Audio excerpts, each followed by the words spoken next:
কদিন পরই পিলারে বসবে পদ্মা সেতুর প্রথম স্প্যান। এখন শেষ মুহূর্তের প্রস্তুতি নিচ্ছেন দেশি বিদেশি প্রকৌশলীরা। মাওয়া প্রান্তে প্রস্তুত রাখা হয়েছে নতুন ভাসমান ক্রেন।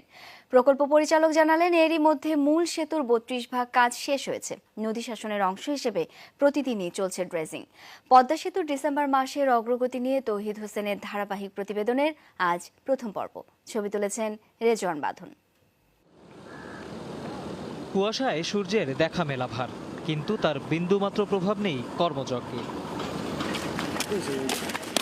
নির্ধারিত সময়ের আগেই হাজির বেশিরভাগ শ্রমিক। ডেডলাইন 2018 মাথায় নিয়ে শুরু দিনের ব্যস্ততা। পেশাদারিত্বের ফলও মিলছে। 2 বছরে শেষ পদ্মা সেতুর 40 ভাগ কাজ। চলতি বছর মূল কাঠামো নির্মাণে গতি ছিল সবচেয়ে বেশি। নতুন বছরে কাজের গতি আরও বাড়ানোর চিন্তা সেতু বিভাগের। সময় মতো শেষ করার জন্য ইকুইপমেন্টের ইনপুট বাড়ানো হচ্ছে। কংক্রিটের ডেক আমরা বানাবো, সেগুলো তৈরি শুরু হয়ে যাবে, সেগুলোরও প্রস্তুতি কাজ হচ্ছে। 100 বছরের গ্যারান্টি নিয়ে এই কাজটা হচ্ছে, সেই অনুযায়ী কাজ করতে হয়। এটা এখানে ইচ্ছা করলেই আমরা ওভারনাইট অনেক কিছু করে ফেলতে পারি।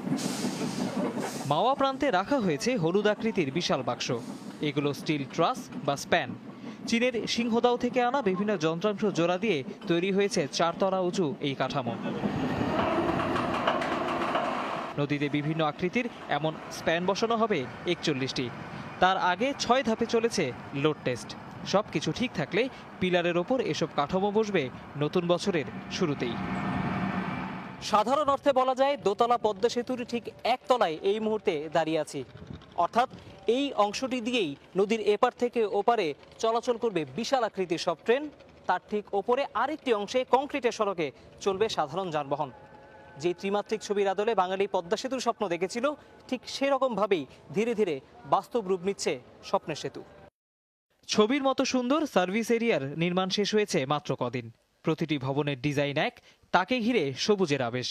সেতুর নির্মাণ কাজের তদারকি চলছে এখান থেকেই। পাশাপাশি প্রকৌশলীদের জন্য তৈরি হয়েছে 3 বেডরুমের বাড়ি, সাথে গবেষণাগার, বিদ্যুৎ সাবস্টেশন, মসজিদ, বাস্কেটবল কোর্ট, সুইমিং পুল সহ নানা সুবিধা। পুরো এলাকার নিরাপত্তার দায়িত্ব বাংলাদেশ সেনাবাহিনীর। একটা বিশাল অঙ্গন, সেখানে অনেক কিছুই আছে। সেখানে ওরা টেনিস মাঠ বানাইছে, ওরা সুইমিং পুল বানাইছে, ওরা ব্যাডমিন্টন কোর্ট বানাইছে। সারা বছর চাইনিজরা কি করবে, তারা কোথায় যাবে, সন্ধ্যার পরে কি করবে? প্রথম দফায় পিলারের উপর সুপারস্ট্রাকচার বসবে জাজিরা প্রান্তে। সেই পরীক্ষা উতরে গেলে মাওয়া প্রান্তের 6 ও 7 নম্বর পিলারে মূল কাঠামোর কাজ শুরু করবে চীনা ঠিকাদার। তৌহিদ হোসেন, যমুনা নিউজ, মুন্সিগঞ্জ।